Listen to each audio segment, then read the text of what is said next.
안녕하세요. 인테이커 주쌤입니다. 여러분은 지금 인테이커라는 단어와 주쌤이라는 사람에 대해서 처음 들어보실 거라고 생각을 합니다. 제가 이 인테이커라는 단어를 쓰게 된 이유에 대해서 우선 오늘 간단하게 소개를 해드리겠습니다. 저는 10년 정도 상담을 진행한 사람이고요. 주로 청소년 위주로 상담을 진행했습니다. 상담이라는 게 여러분이 생각하는 다양한 방식이 있겠지만 제가 생각했을 때는 어떻게 보면 별게 아닐 수도 있고 어떻게 보면 너무 어려운 느낌일 수도 있고 저 또한 이 중간에서 고민을 하다가 내가 과연 어떤 사람일까에 대한 의문을 가지면서 인테이커라는 어떤 종착역을 만나게 되었습니다. 그때 그 순간의 희열은 사실 너무 짜릿했고요. 이제 남은 나의 어떤 직업적인 소명을 다할 수 있는 삶의 기간이 있다면 이 분야에 올인을 하고 싶다는 생각을 하게 되었어요. 사실 저도 처음에 이 일을 시작할 때는 의욕이라기보단 그냥 어떤 삶에 이끌려서 이 일을 시작하게 되었고요. 그렇게 10년을 살아오다 보니까 이 일에 대한 매력이라기보다는 점점 자신감을 잃어갈 때가 있었거든요. 근데 그때 저에게 날아든 한 통의 메시지가 사실은 큰 힘이 되었습니다. 제가 이 일을 하면서 가장 힘들었던 건 정체성이라는 문제에 다시 고민을 하게 됐다는 어떤 시점이 있었고요. 그 시점에서 나의 어떤 전문 분야를 다시 찾아야겠다는 생각을 했습니다.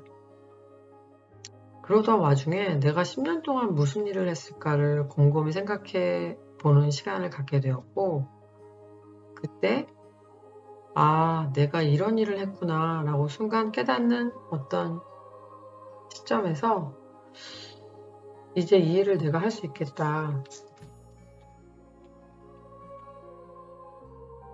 그리고 제가 이 정체성에 대해서 확립이 되어 갈 즈음에 어떤 친구를 만나게 되었어요. 제가 말하는 이 친구는 이제 학생에 대한 표현이 될 거예요. 아마 저의 블로그를 보신 분들은 아시겠지만 저는 주로 학생이라는 표현보다 친구라는 표현을 사용한답니다. 다시 이제 돌아와서 제가 이 정체성을 이제 거의 찾아갈 때 즈음에 어떤 한 학생을 만나게 되었어요. 그리고 그 친구를 만났을 때 그 친구가 갖고 있는 고민들은 이제 뭐 진로에 대한 고민도 있었고 가족 관계에 대한 고민들도 있었고 그 또래 친구들이 할 수 있는 평범한 고민들이었고요.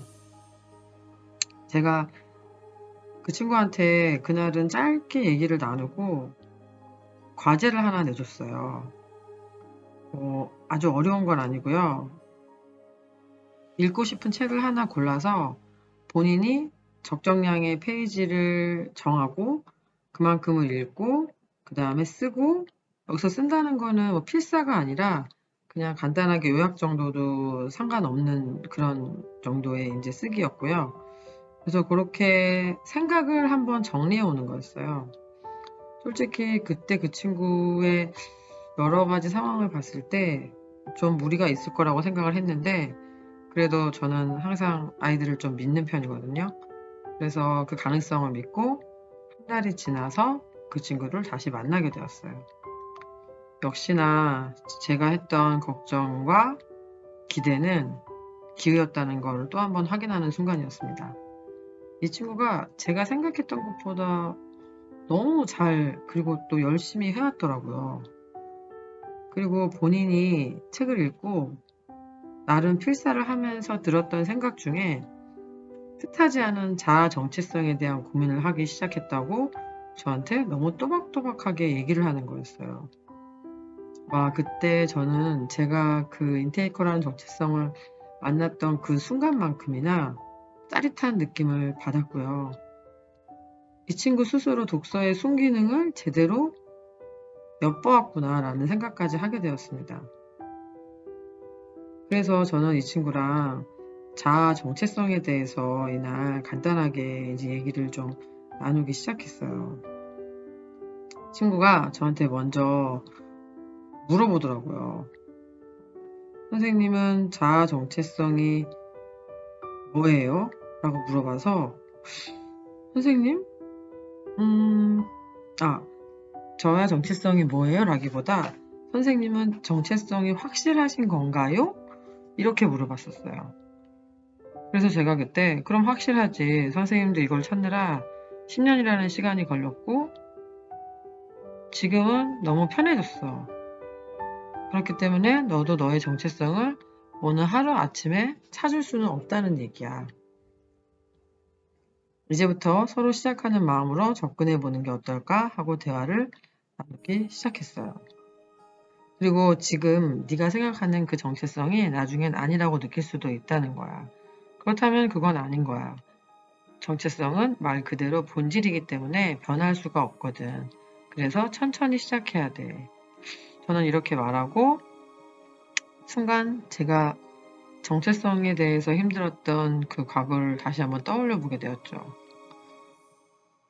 어떻게 보면 저보다 제 주변의 사람들이 저의 정체성을 더 먼저 알고 있었던 게 아닌가 하는 생각을 하게 되었어요.